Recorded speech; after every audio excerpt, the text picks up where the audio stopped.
田主任说，如果能找到支持你活下去的力量，你会是一个最坚强的人。我想，这个孩子就是你的力量。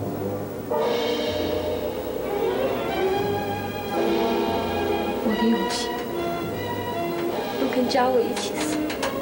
你不能死，你千万不能死啊！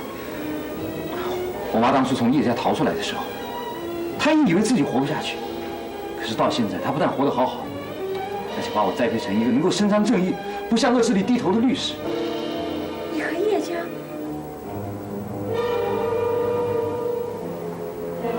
我跟叶家的姓没有任何关系。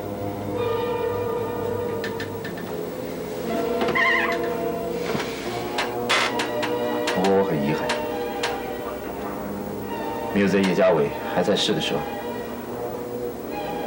称呼他一声弟弟。那嘉伟的父亲就是？不要提他，